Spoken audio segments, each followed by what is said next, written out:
Assalamualaikum warahmatullahi wabarakatuh. Selamat datang kawan-kawan. Kali ini saya ingin sharing materi tentang retensi dan pemusnahan.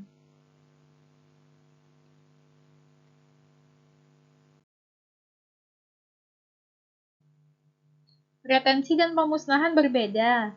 Retensi adalah kegiatan memisahkan dokumen rekam medis yang masih aktif dengan dokumen rekam medis yang sudah tidak aktif atau inaktif.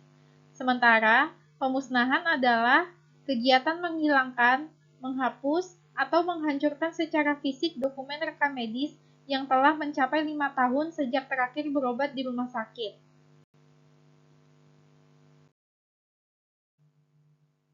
Perbedaan dokumen rekam medis aktif dan inaktif. Untuk dokumen rekam medis aktif adalah dokumen yang masih digunakan untuk pelayanan rumah sakit. Sedangkan dokumen rekam medis inaktif adalah dokumen yang sudah digunakan terhitung setelah 5 tahun terakhir pasien berobat.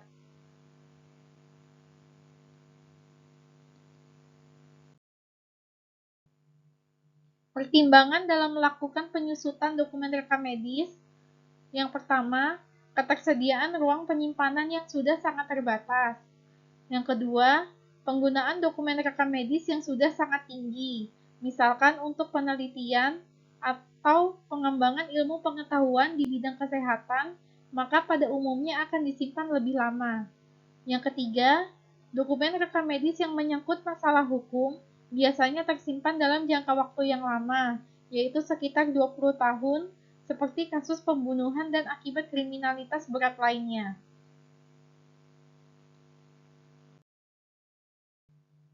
Tujuan retensi menurut Dirjen Yanmed tahun 2006, yang pertama, menjaga kerapihan penyusunan dokumen rekam medis aktif. Yang kedua, memudahkan dalam retrieval dokumen rekam medis aktif. Yang ketiga, menjaga informasi medis yang aktif atau yang masih mengandung nilai guna. Yang keempat, mengurangi beban kerja petugas dalam penanganan berkas aktif dan inaktif.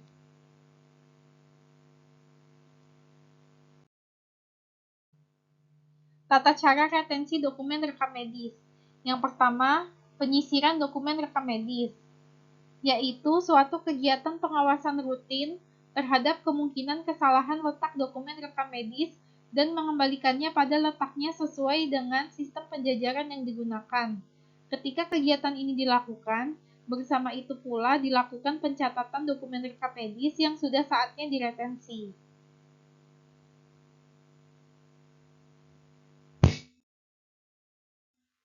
Yang kedua, retensi dokumen rekam medis, yaitu suatu kegiatan memisahkan antara dokumen rekam medis yang masih aktif dan yang inaktif. Tujuannya adalah mengurangi beban penyimpanan dokumen rekam medis dan menyiapkan kegiatan penilaian nilai guna rekam medis untuk kemudian diabadikan atau dimusnahkan. Kegiatan retensi dilakukan oleh petugas penyimpanan atau filing secara periodik, dan dokumen yang sudah diretensi harus disimpan pada ruang terpisah dari dokumen rekam medis aktif dengan mengurutkan sesuai tanggal terakhir berobat.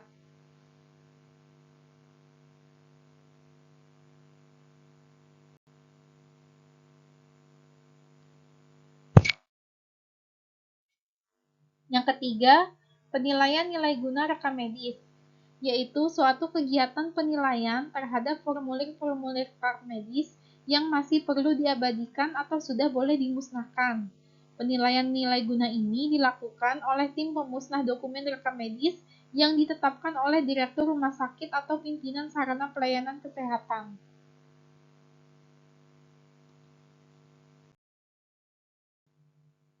Yang keempat, pengabadian dan pemusnahan rekam medis.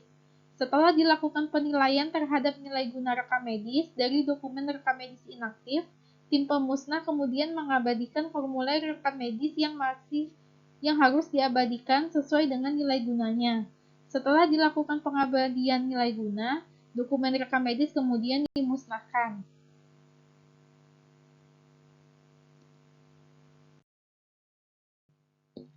Tata cara penilaian nilai guna rekam medis.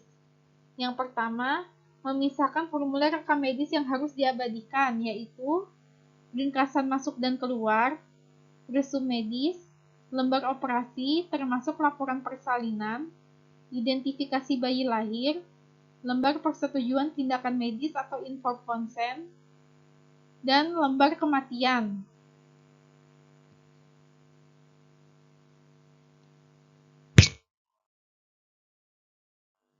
Yang kedua, menilai formulir rekam medis sesuai dengan indikator nilai gunanya.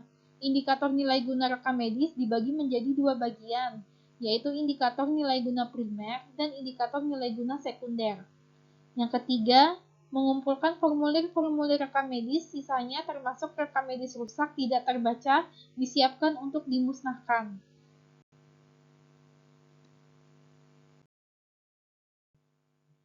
Tata cara pengabadian dokumen rekam medis. Yang pertama, membuat daftar penelaahan, yaitu suatu daftar telaah nilai guna rekam medis dengan mengelompokkan dokumen rekam medis berdasarkan jenis penyakit atau diagnosis dan kepentingan khusus atau tertentu, sesuai dengan kasusnya dan kebijakan rumah sakit. Yang kedua, membuat acara pemusnahan rekam medis yang ditandatangani ketua dan sekretaris dan diketahui direktur rumah sakit. Berita acara pemusnahan rekam medis yang asli disimpan di rumah sakit, lembar keduanya dikirim kepada pemilik rumah sakit. Yang ketiga, melakukan pemusnahan dengan cara dibakar, dicacah, dibuat bubur. Bila dilaksanakan oleh pihak ketiga, harus disaksikan tim pemusnah dengan membuat berita acara tersendiri. Khusus untuk formulir rekam medis yang sudah rusak, langsung dimusnahkan dengan terlebih dahulu membuat pernyataan segel oleh direktur rumah sakit.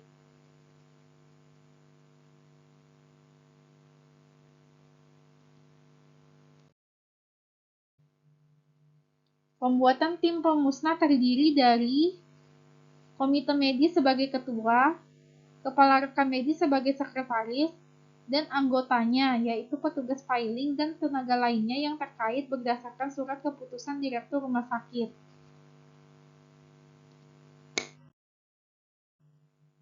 Tim pemusnah membuat daftar pertelaan dokumen rekam medis inaktif yang akan dimusnahkan. Daftar pertelaan berisi tentang nomor rekam medis, tahun terakhir kunjungan, jangka waktu penyimpanan, dan diagnosis terakhir.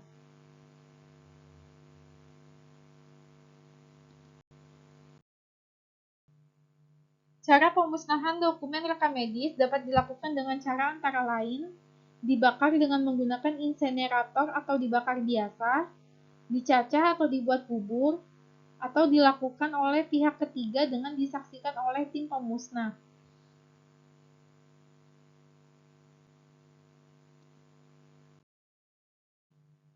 Tim pemusnah membuat berita acara pemusnahan pada saat pemusnahan berlangsung, yang ditandatangani oleh ketua tim pemusnah, sekretaris tim pemusnah, dan diketahui oleh direktur rumah sakit. Berikut adalah contoh berita acara pemusnahan dokumen rekam medis.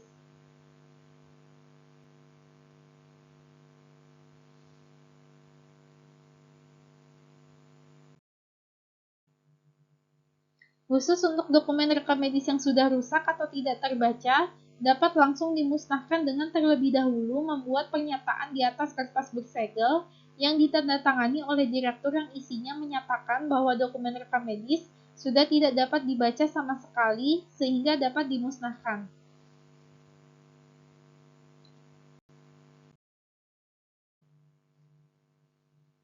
Berdasarkan Surat Edaran Dirjen Pelayanan Medik tahun 1995, berikut adalah jadwal retensi berdasarkan jenis rekam medis.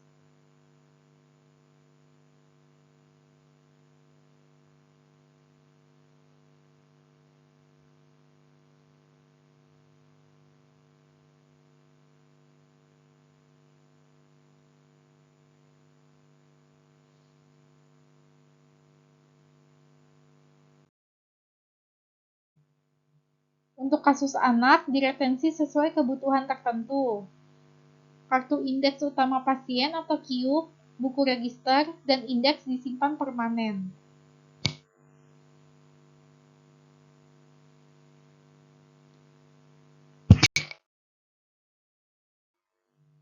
Rumah sakit harus membuat ketentuan sendiri bila retensinya lebih lama dari ketentuan umum yang ada, antara lain untuk berkas rekam medis berdasarkan penggolongan penyakit, riset dan edukasi, kasus-kasus terlibat hukum minimal 23 tahun setelah ada ketetapan hukum, penyakit jiwa, ketergantungan obat, ortopedi, dan kusta, untuk kasus mata, kasus perkosaan, kasus penyakit HIV, penyesuaian kelamin, pasien orang asing, kasus adopsi, kasus bayi tabung, kasus cangkok organ, dan kasus plastik rekonstruksi.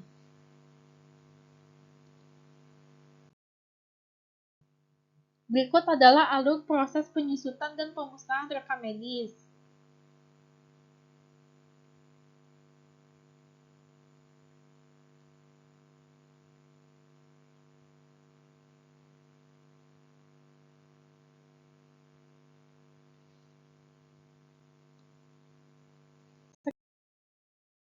Sekian penjelasan dari saya. Wassalamualaikum warahmatullahi wabarakatuh.